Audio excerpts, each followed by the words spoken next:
Very good morning, my dear student. Today I am going to discuss about a part of cost accounting. My today's topic is job costing. Question arises, what is job costing?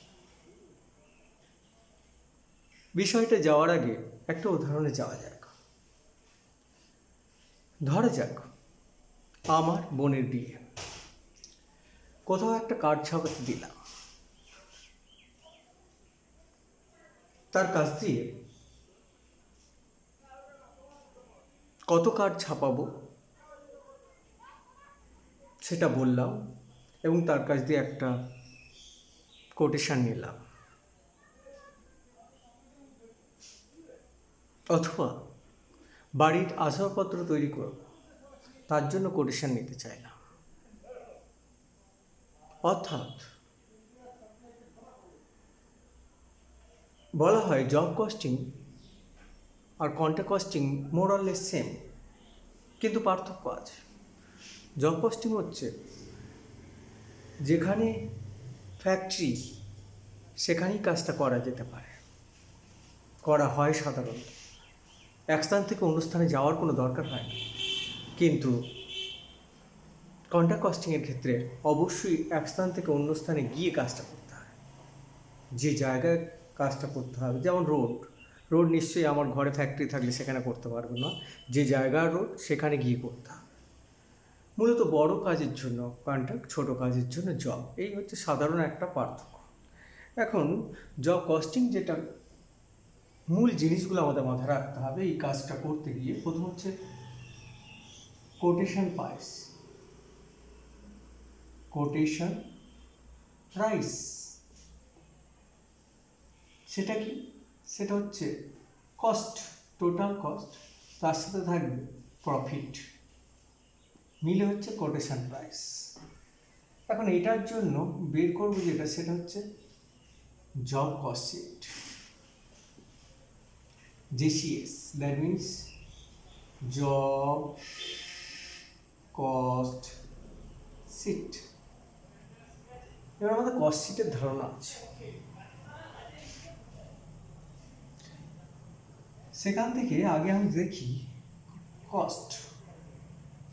আমরা জানি দুই ধরনের cost আছে, একটাকে আমরা বলি direct cost, আর একটাকে আমরা বলি ইনডিরেক্ট কস্ট। এখন এই প্রত্যেকটা কস্ট, অর্থাৎ যদি অন্যভাবে বলি,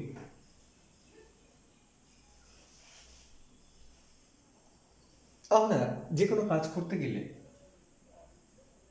মেইন যে জিনিসগুলো লাগে সেটা কি?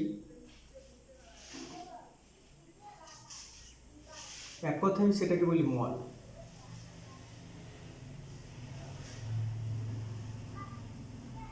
এই মল করতে গিয়ে যেটা দরকার সেটা হচ্ছে, আমরা জানি M for materials,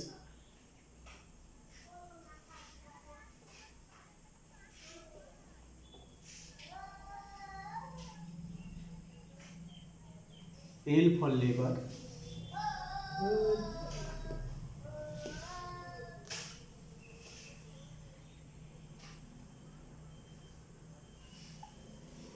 O for other expenses.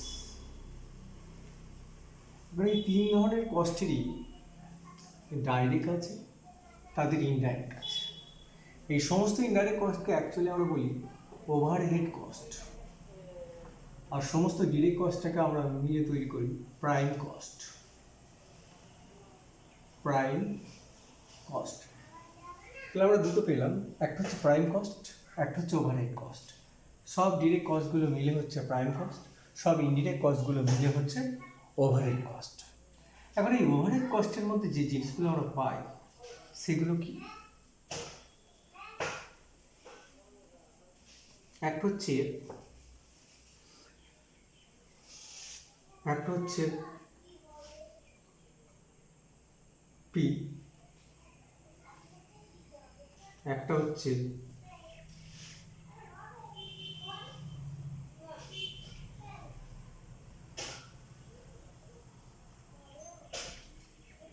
জি, একটা হচ্ছে C, S,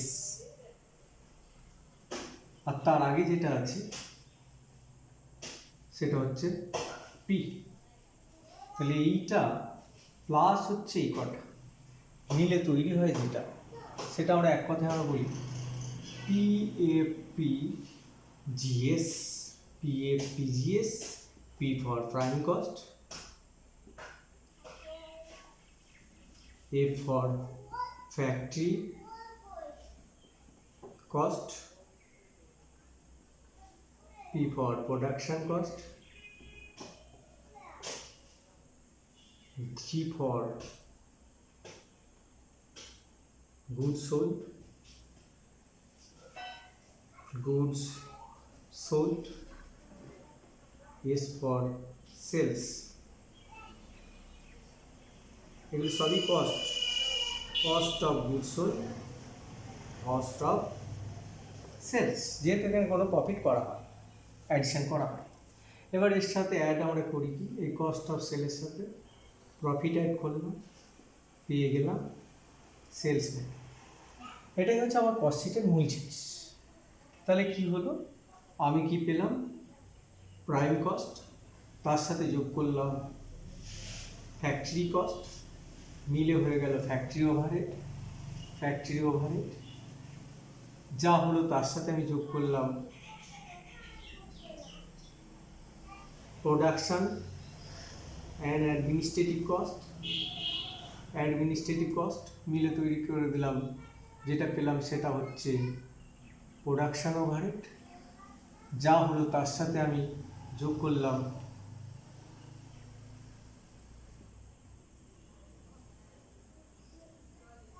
opening finish good, less করলাম ক্লোজিং ফিনিশ গুড, করে যেটা আমি পেলাম সেটা হচ্ছে কস্ট অফ গুড সোল্ড। এবার এই কস্ট অফ গুড সোল্ডের সাথে আমি যেটা যোগ করছি সেটা হচ্ছে সেলিং অ্যান্ড ডিস্ট্রিবিউশন ওভারহেড। এর সাথে যোগ করছি সেলিং অ্যান্ড ডিস্ট্রিবিউশন ওভারহেড, পেয়ে গেলাম কস্ট অফ সেল। এই কস্ট অফ সেলের সাথে কি করলাম, প্রফিট যোগ করলাম, হয়ে গেল সেলস। এই হলো একটা সাধারণ কথা। আশা করি ব্যাপারটা বোঝা গেছে। এখন এই ব্যাপারটার উপর বেশ করে আমি এগিয়ে যাচ্ছি। তাহলে কি পেলাম, মাথা রাখতে হবে পিএফপিজিএস।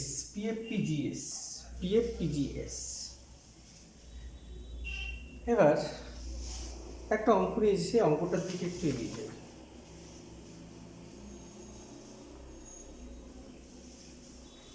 অঙ্কটা দেওয়া আছে এখানে,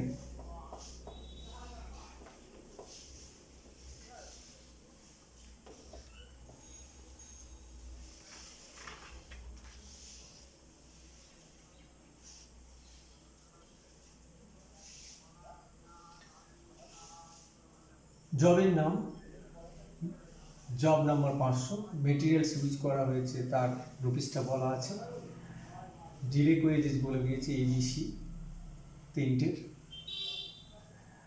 ভেরিয়েবল ওভারহেড বলে দিয়েছে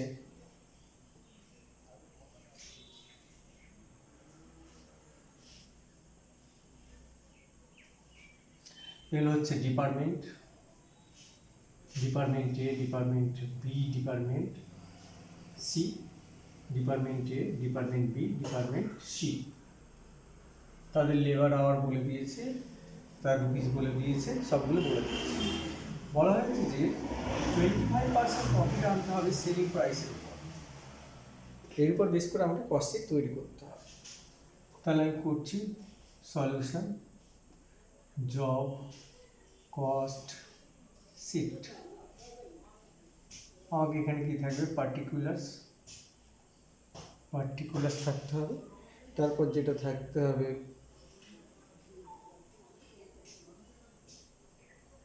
আওয়ার, যেহেতু আছে আওয়ার, রেট, আর লাস্টলি যেটা হচ্ছে টোটাল রুপিস।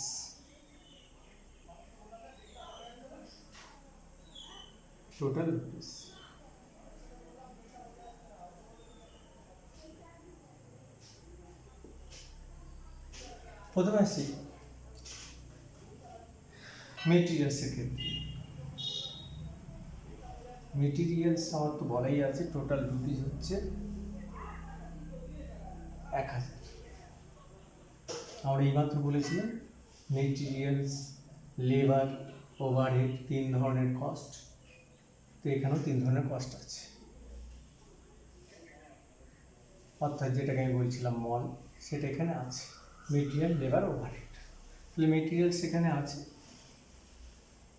এই 3টে যোগ করে যেটাই পাই অ্যাকচুয়ালি সেটাই হচ্ছে টোটাল কস্ট। সেটাকে একটু বিশদভাবে বললে আগের মতো দাঁড়ায়।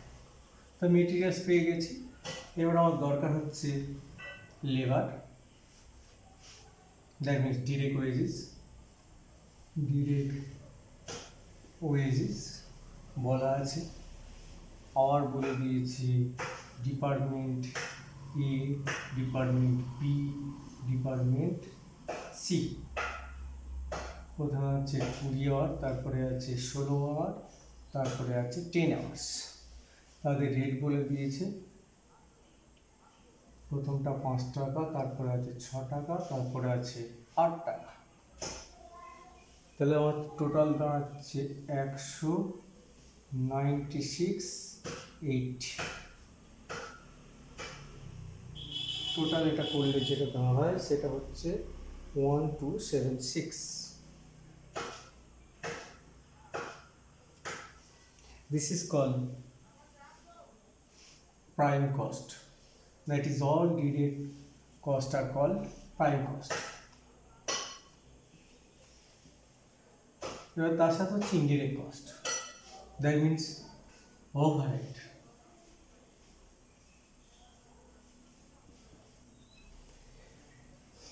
ওভারহেডের মধ্যে যেটা আমি পাচ্ছি, প্রথম হচ্ছে department A, department B, department C. এখন ওভারহেডের বলে দিয়েছে 8000 লেবার আওয়ার, টোটাল রুপিস হচ্ছে 8000। তাহলে 8000 লেবারের জন্য খরচা হচ্ছে 8000, 1 আওয়ারের জন্য কত খরচা হবে, সেখান থেকে আমি পেয়ে গেলাম লেবার রেট। লেবার রেটটা কী করে পাচ্ছি?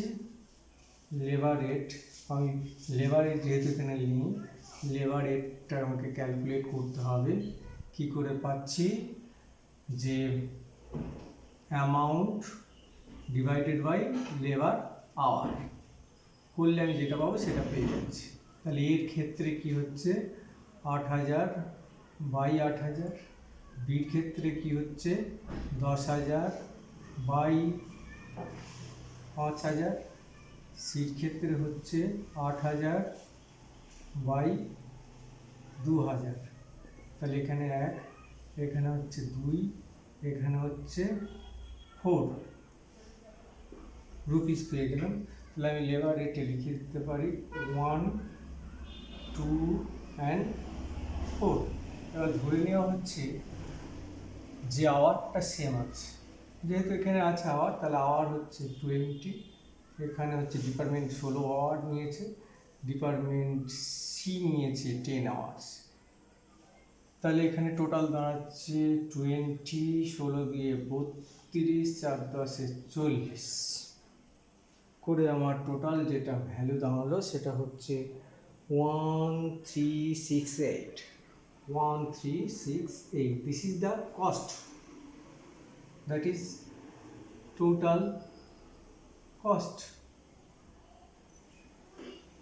এখন এর সাথে আমার যেহেতু কোটেশানে কি বলা হয়েছিল, কোটেশান মানে হচ্ছে কস্ট প্লাস হচ্ছে প্রফিট থাকতে হবে। তাহলে এর সাথে প্রফিট থাকতে হবে, অ্যাড প্রফিট বলে দিয়েছে। প্রফিট হচ্ছে 25% on selling price. Total cost means হচ্ছে এখানে সেলিং প্রাইস।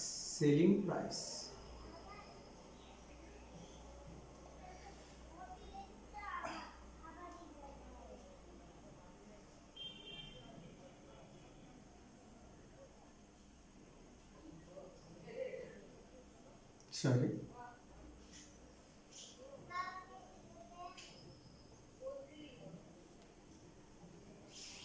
ভুল তাহলে সেলিং প্রাইস হচ্ছে, সেলিং প্রাইস ইন্ডিকেট করছে টোটাল কস্ট প্লাস হচ্ছে প্রফিট। এখন যদি আমি সেলিং প্রাইস 100 ধরে নিই, তাহলে এখান থেকে প্রফিট হবে কত, যেহেতু 25% মানে 25, আর কস্ট হচ্ছে 75। অঙ্কে যেহেতু বলে দিয়েছে 25% প্রফিট, তাহলে এটা যদি হয় এখান থেকে আমি নিশ্চয়ই প্রফিটটা কত বের করতে পারবো, তার উপর বেস করে সেলসটাও বের করতে পারবো। কি করে করব? সহজ, এখানে এটা কস্ট আর এটা কস্ট। যখন 75 কস্ট, তখন এখানে টোটাল হচ্ছে 1368। যখন 1368 বাই 75, আর যখন যদি বলি কস্ট হচ্ছে 25, তখন কত হবে? তাহলে এখানে যেটা দাঁড়ায় সেটা হচ্ছে 456, 456। এখন এই প্রফিটের পোর্শনটা যদি আমি এখানে যোগ করে দিই, 456, তাহলে কত হয় টোটাল? টোটাল হচ্ছে 1824, 1824। This is the sales or selling price, sales or selling price। তাহলে কি করে ফেললাম? অন্যভাবেও করা যেত, সেটা হচ্ছে আমার যেহেতু বলে দিয়েছে 25% on selling price, that means sales. তাহলে সেলস যদি 100 হয়, প্রফিট হচ্ছে 25, কস্ট হচ্ছে 75, আর এটা হচ্ছে কস্ট। কস্ট 75 হলে সেলস হচ্ছে 100, সেটা করা যেত। কস্ট 1 হলে সেলস কত হবে? কস্ট যদি 1368 হয়, সেলস কত হবে? তখন সেলস ফিগারটা আসতো, সেলস থেকে আমি কস্টটা বাদ দিলে আমি প্রফিট ফিগারটা পেয়ে যেতাম। এখানে আমি প্রফিটটাকে ধরেছি, তাই সেলস ফিগারটা পরে এর সাথে যোগ করে প্রফিটটা বের করলাম। আশা করি বিষয়টা বোঝা গেছে। যদি না বোঝা যায় প্লিজ কন্ট্যাক্ট মি। ওকে।